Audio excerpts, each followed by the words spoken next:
The old ones do not work, for the state takes care of them. They sit in the sun in summer, and they sit by the fire in winter. They do not speak often, for they are weary. The old ones know that they are soon to die. When a miracle happens, and someone lives to be 45, they are the ancient ones, and children stare at them when passing by the home of the useless. Such is to be our life, as that of all our brothers, and of the brothers who came before us. Such would have been our life, had we not committed our crime, which has changed all things for us. And it was our curse which drove us to our crime. We had been a good street sweeper, and like all our brother street sweepers, save for our cursed wish to know, we looked too long at the stars at night, and at the trees and the earth. And when we cleaned the yard of the home of the scholars, we gathered the glass vials, the pieces of metal, the dried bones, which they had discarded. We wished to keep these things and to study them, but we had no place to hide them. So we carried them to the city cesspool, and then we made the discovery. It was on a day of the spring before last. We street sweepers worked in brigades of 3, and we were with Union 53992, they of the half-brain, and with International 48818. Now Union 53992 were a sickly lad, and sometimes they were stricken with convulsions, when their mouth froths and their eyes turn white. But International 48818 are different. They are tall, strong, youth, and in their eyes are like fireflies, for there is laughter in their eyes. We cannot look upon International 48818 and not smile in answer.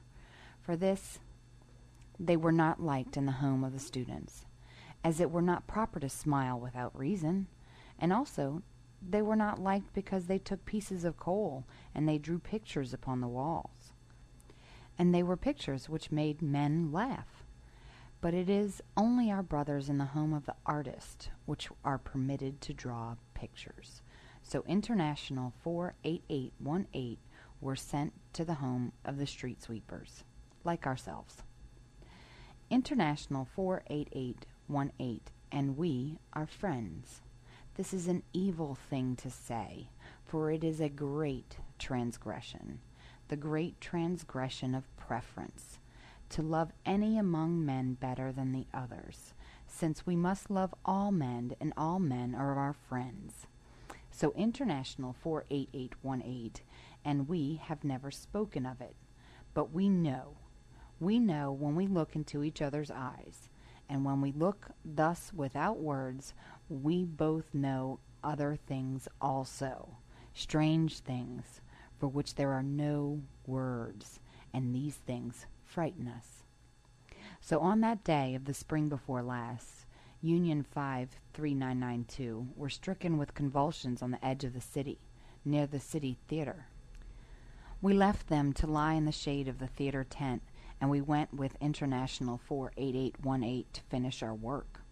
We came together to the great ravine behind the theater. It is empty, save for trees and weeds. Behind the ravine there is a plain, and behind the plain there lies the uncharted forest, about which men must not think. We were gathering the papers and the rags which the wind had blown from the theater, when we saw an iron bar among the weeds. It was old and rusted by many rains. We pulled with all our strength, but we could not move it. So we called International 48818, and together we scraped the earth around the bar.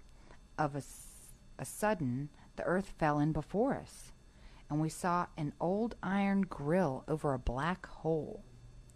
International 48818 stepped back, but we pulled at the grill, and it gave way. And then we saw iron rings as steps leading down a shaft into a darkness without bottom.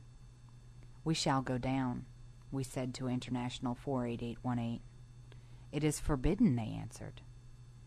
We said, "The council does not know of this hole, so it cannot be forbidden." And they answered, Since the council does not know of this hole, there could be no law permitting to enter it, and everything which is not permitted by law is forbidden. But we said, we shall go none the less. They were frightened, but they stood by and watched us go. We hung on the iron rings with our hands and our feet. We could see nothing below us, and above us the hole open upon the sky grew smaller and smaller, till it came to be the size of a button. But still we went down. Then our foot touched the ground. We rubbed our eyes, for we could not see. Then our eyes became used to the darkness, and we could not believe what we saw. No man known to us could have built this place, nor the men known to our brothers who lived before us, and yet it was built by men. It was a great tunnel. Its walls were hard and smooth to the touch. It felt like stone, but it wasn't stone.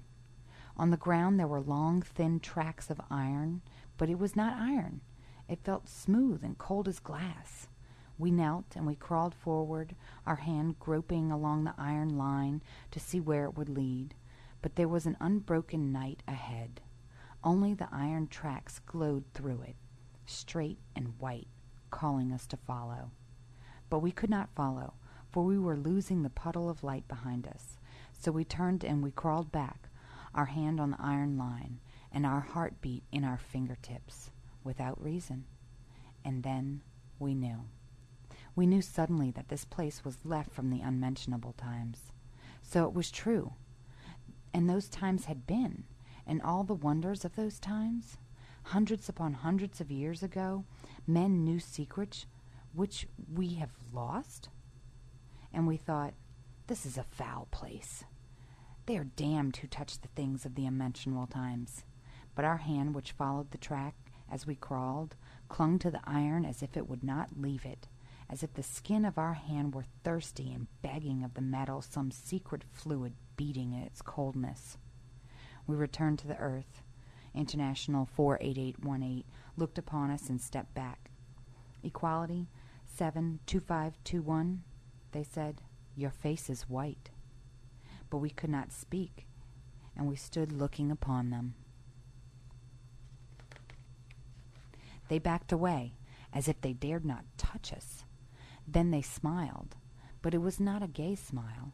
It was lost and pleading. But still we could not speak. Then they said, we shall report our find to the city council, and both of us will be rewarded. And then we spoke. Our voice was hard, and there was no mercy in our voice. We said, we shall not report our find to the city council. We shall not report it to any men. They raised their hands to their ears, for never had they heard such words as these. International 48818, we asked, will you report us to the council and see us lashed to death before your eyes? They stood straight of a sudden, and they answered, rather would I die.